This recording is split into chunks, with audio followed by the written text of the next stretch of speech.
Hey y'all, it's Sheree. What's up? In this video, we're gonna be talking about steaming, y'all. We're gonna be talking about the pros and cons, so let's get into it.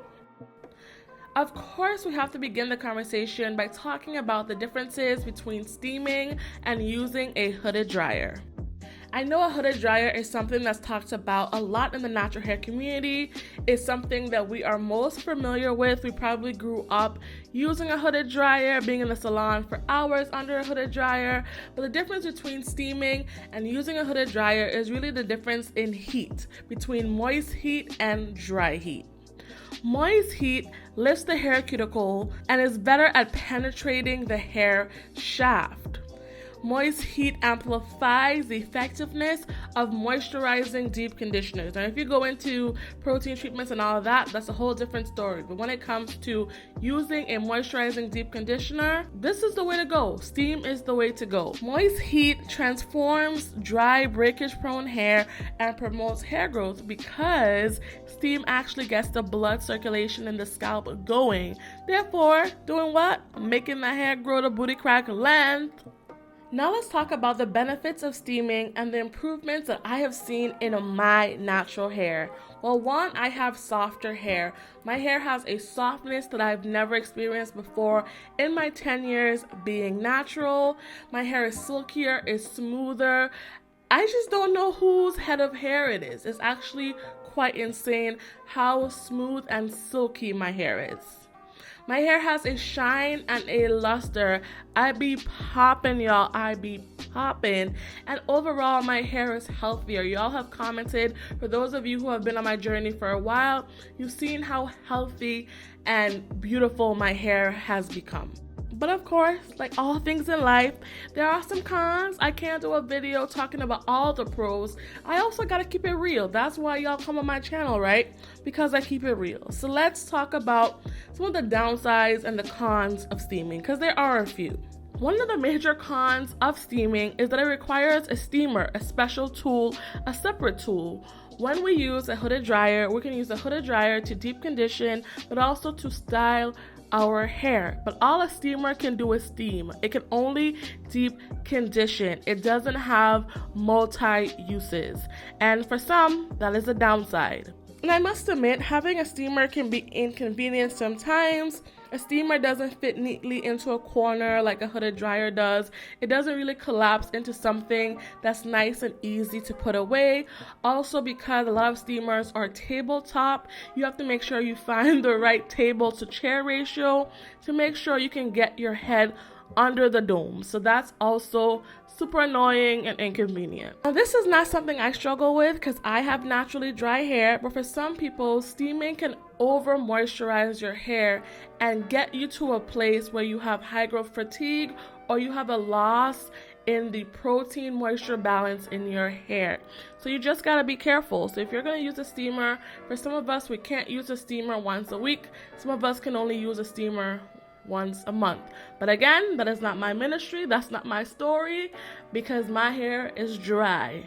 I think the biggest con for me at least is that most steamers have a small dome that doesn't fully cover your hair. You're going to have to maneuver and sachet and all of that under the steamer to evenly distribute the heat under the steamer. I mean, let's be real, this happens with hooded dryers too, but I find that steamers just tend to have a smaller dome than average. That actually makes sense. I don't know what's up with that. But a lot of steamers have super small domes. And by the way, I will link a steamer and my Amazon store where you can purchase a steamer down below. So don't worry about that. I got y'all. Now let me offer you just a few recommendations for steaming. I've been steaming for a number of years, not consistently, but as of late I have been going hard. So I do want to give you a bit of recommendations to make your steaming process a lot easier. I personally recommend, especially in the beginning, to steam your hair 2 to 4 times a month. Again, this may not work for everybody, but especially if you have low porosity hair, steam helps to open up the hair cuticle and get the moisture into your hair. This is something that high porosity hair may not struggle with as much, having the cuticle open up to let the moisture in. I have a dedicated video on porosity. You can definitely check it out. For those of us who are low porosity, steaming is a hair godsend. It is so amazing for getting the moisture in your hair. If your hair is perpetually dry, try steaming and do it consistently and often. You never want to use tap water. There's so many mineral deposits and yucky stuff in tap water, so you want to use purified or distilled water.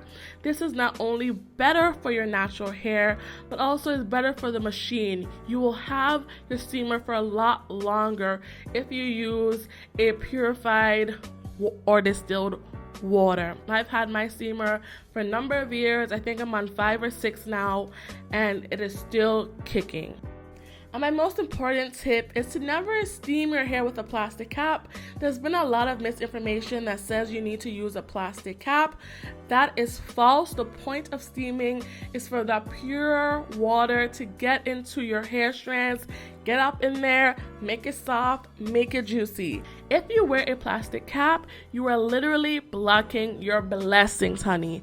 Save your plastic cap for your hooded dryer. When it comes to steam, you not need that. Now let me show you how I steam. I always start off my deep conditioning process on air dried hair. That is what works best for me, and I usually start in the back section of my hair. I usually detangle my hair a little bit before I apply any type of product on my hair. Today I'm going in with my hair brownies. If you want a video on how I make my hair brownies, melt them down and all of that, definitely let me know and I can do that video. When you use steam, you want to go in with your favorite moisturizing deep conditioners or your favorite moisture protein balancing deep conditioners. Y'all know I love Ayurveda, so it's no surprise that I combine the wonders of Ayurveda with the joys and benefits of steam. And before I even steam my hair, I make sure I press the product into my hair. That is very important to begin the process of getting the moisture into your hair. That is super duper important, especially if you have low porosity natural hair. And I'm going to say that again. This is especially good for low porosity natural hair. I'm going to save you from actually showing you how I apply this throughout my head because, as I said, I can do a dedicated video about my hair brownies, and y'all have seen me apply conditioner time and time again. After applying the conditioner all over my head, I literally put my hair into a pony puff, and that is how I steam. Because the dome is so small, it's good to pile the hair on top of the head so it can get to the oldest and driest part of our hair, which is our ends. So it's really important to make sure the steam gets to the ends of the hair. So now it's time to steam. Let's get into it. Steaming usually lasts for 20 to 25 minutes if you get a tabletop steamer like the one I'm using here.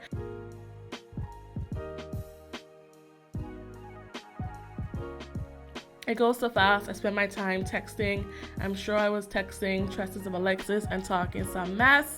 I also try to turn around and get to the back of my head. You can see that it never really gets the back as much, but my hair still is juicy. No worries about that, but it really doesn't get the very nape of your hair. That is a con, but I find that the pros outweigh the cons every time. And this is what my hair looks like after steaming. You can see that my hair is no longer stiff looking. It has so much movement to it. It looks and feels as juicy as it looks. And this is me rinsing the treatment out. You can see the shine that I was talking about. You can see the smoothness and silkiness that I was talking about. I have very kinky hair, and steaming has just changed the game. And it can change the game for you too. If you've never steamed before, definitely try it out. I recommend it. Thank you guys so much for watching, and I will talk to y'all later. Hope this video was helpful. Peace.